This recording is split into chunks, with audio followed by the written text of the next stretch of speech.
Hi guys, welcome back to my YouTube channel. This is Ritik. If you are new here, please subscribe to my channel. जैसा कि मैंने अपनी पिछली दो videos में आपको बताया कि कैसे मैंने एसएससी एमटीएस 2024 को क्रैक किया, कैसे मैंने सिलेक्शन लिया।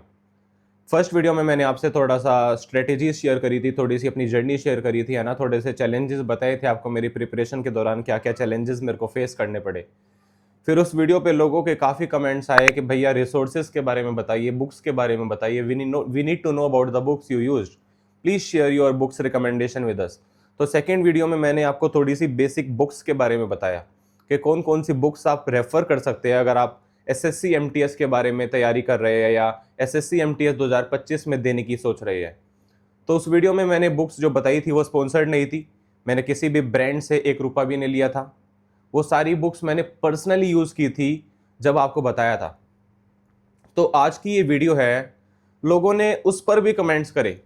लोगों ने कहा कि भैया we are not getting anything, we need a proper step to step guide for our preparation.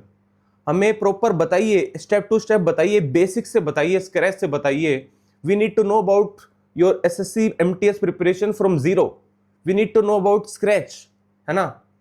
तो आज की वीडियो बेसिकली ये मेरी प्रिपरेशन स्ट्रेटेजी होने वाली है। गाइड टू गाइड प्रिपेयर करने वाला हूँ आपको, स्टेप टू स्टेप आपको बताऊंगा कि कैसे मैंने 6-7 महीने लगकर पढ़ाई करी और कैसे मैंने एसएससी एमटीएस 2024 को क्लियर करा। तो आज की वीडियो इसी बारे में होने वाली है। थोड़ी सी लंबी वीडियो हो सकती है तो सह लेना, थोड़ा सा बोर करूंगा मैं आपको, पर एक गारंटी हूँ कि कुछ इन्फॉर्मेटिव ही आपको बताऊंगा। तो देखो यार, पहला स्टेप है we need to know about the exam pattern and syllabus. तो ये बात एसएससी एमटीएस की नहीं है, चाहे आप किसी भी कॉम्पिटिटिव एग्जाम की तैयारी कर रहे हैं ना, आपको उसकी सिलेबस के बारे में जानना, उसके एग्जाम पैटर्न के बारे में जानना काफ़ी हेल्पफुल हो जाता है। अगर आपको एक बार पता है कि आपको क्या पढ़ना है, कहाँ से पढ़ना है, कितना पढ़ना है, तो इट बिकम्स वेरी हेल्पफुल। तो the step is you have to understand the exam pattern. तो एग्जाम पैटर्न समझना काफ़ी इंपॉर्टेंट हो जाता है। तो अगर मैं SSC MTS, coming to the point, अगर एसएससी एमटीएस की मैं बात करूं तो इस कॉम्पिटिटिव एग्जाम में जो एसएससी कंडक्ट कराती है इसमें दो पेपर होते हैं। Paper one is an online objective exam consisting of 4 sections, that is general intelligence, reasoning, numerical aptitude और इंग्लिश या हिंदी। एक 90 मिनट का एग्जाम होता है, 100 क्वेश्चन इसमें होते हैं। अगर पेपर टू की बात करें तो ये एक डिस्क्रिप्टिव फॉर्म एग्जाम होता है जहाँ पे आपको एक शॉर्ट एस्से या शॉर्ट लेटर लिखना होता है। अगर मैं पेपर टू की बात करूँ तो ये एग्ज़ाम सिर्फ क्वालिफाइंग इन नेचर होता है, पर क्वालिफाई करना फाइनल सिलेक्शन के लिए काफ़ी इंपॉर्टेंट हो जाता है। सो दोस्तों, आपको अब ये पता चल गया कि एग्ज़ाम पैटर्न क्या है, एग्ज़ाम सिलेबस क्या है। अब चलते हैं गाइड की तरफ। स्टेप टू क्या होगा अगर आपको एसएससी एमटीएस के बारे में जानना है, प्रिपेयर, तो स्टेप टू होगा set a realistic time table. देखो यार, चाहे आप किसी भी एग्जाम की तैयारी करते हैं तो टाइम मैनेजमेंट काफी इंपॉर्टेंट हो जाता है। It is very super important to set a realistic time table that fits your daily routine. So what I will recommend to you कि you have to dedicate around 4 to 5 hours regularly for focused study sessions. Make sure you allocate time for each section with special focus on areas where you are weak. जहाँ पे आप कमजोर है ना, वहाँ पे आपको स्पेशल फोकस देना है। And yes, the third and the most important step, you have to take short study breaks in between to keep your mind fresh. छोटे छोटे ब्रेक्स लेते रहना है। मान लो 2 घंटा पढ़ा तो 10 मिनट आपने बाहर घूम लिया, 3 घंटा पढ़ा तो 15 मिनट भैया आप फैमिली के साथ बैठ गए। तो a time table does not have to be rigid, you can always adjust it according to your progress. Now coming to the step three, that is focus on the basics. देखो यार, focus on the basic before, अगर आप complex problems को direct solve करेंगे तो आपके दिमाग में कुछ नहीं घुसेगा। So before you rush into the complex problems, you have to ensure you have a solid grasps of the basics.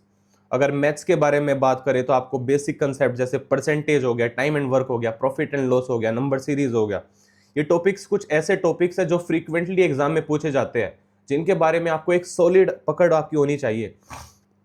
अगर मैं इंग्लिश की बात करूँ तो आपकी बेसिक ग्रामर रूल्स पे आपकी ग्रिप होनी चाहिए, है ना। टेंसेज हो गई, सेंटेंस करेक्शन हो गई, या कॉम्प्रीहेंशन को आपको प्रैक्टिस करते रहना है। अगर रीजनिंग की बात करें तो पजल्स हो गई, एनालॉजीज हो गई, ब्लड रिलेशंस हो गई, है ना। तो ये कुछ ऐसे टॉपिक्स हैं जिनकी काफ़ी हाई वेटेज होती है एग्जाम में और ये फ्रीक्वेंटली पूछे जाते हैं। अगर चौथे सब्जेक्ट की बात करें जो पेपर 1 में आता है, वो है जनरल अवेयरनेस। जनरल अवेयरनेस के लिए आपको करंट अफेयर्स पढ़ते रहना है, न्यूज़पेपर्स पढ़ते रहना है, मैगजीन्स पढ़ते रहना है ना। कुछ ऐप्स आते हैं जैसे बायजूस हो गया या ग्रेड अप हो गया, करियर विल हो गया, जहाँ पे डेली पजल्स, डेली क्विजेज आती है, उनको आप सोल्व कर सकते हैं। अब बात करते हैं दोस्तों स्टेप 4 की। स्टेप 4 है प्रैक्टिस रेगुलरली। आपको अभ्यास करते रहना है।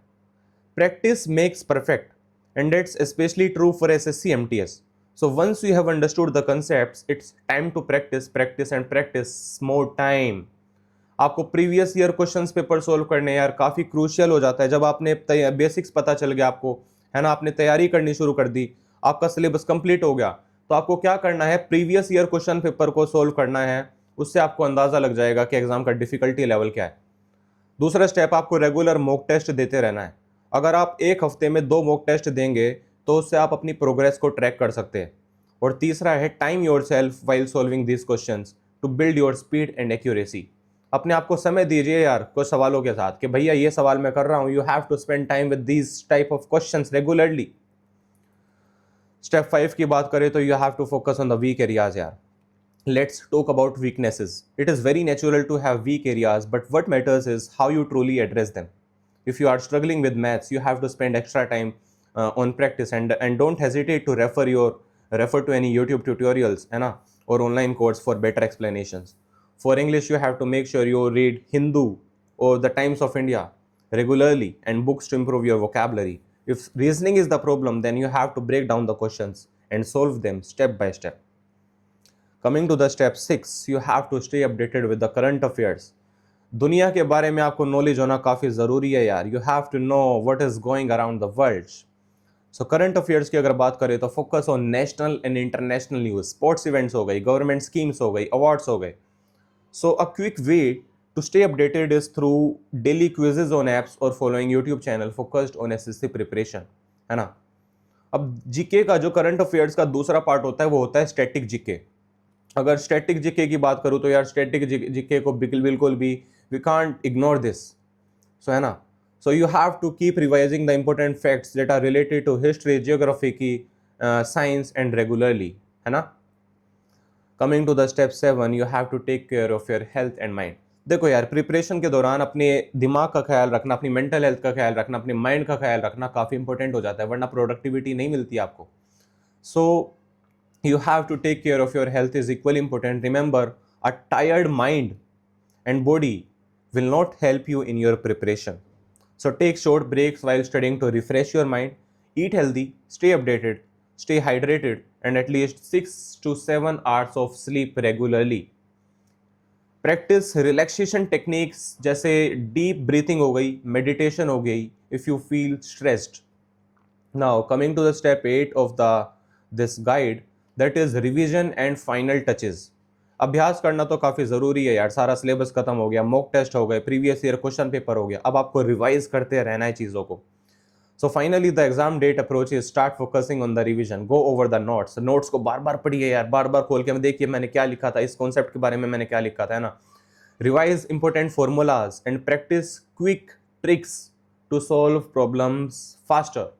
अवॉइड लर्निंग, मतलब यार जब रिवीजन का टाइम होगा ना तो आपको नए कॉन्सेप्ट्स पर ध्यान नहीं देना है, न्यू कॉन्सेप्ट्स पर ध्यान नहीं देना है स्टेज पे। इस स्टेज पे आपको उन चीज़ों पर ही फोकस करना है जिन चीज़ों को आपने ऑलरेडी सीख लिया। सो यस, ये थी आज की step by step strategy for SSC MTS 2025। अगर आप एसएससी एमटीएस देने की सोच रहे हैं 2025 में और आप ये पूरी प्रॉपर गाइड फॉलो करते हैं तो I am really very confident you are on the right. So if you like this video, if you found this video helpful, subscribe to my channel for more study tips. Also drop any questions. If you have any queries, you can drop in the comment section. I will be very happy to answer all of them. Good luck with your preparation and remember, hard work pays off. So bye bye, मिलते हैं next video में guys. Love you all.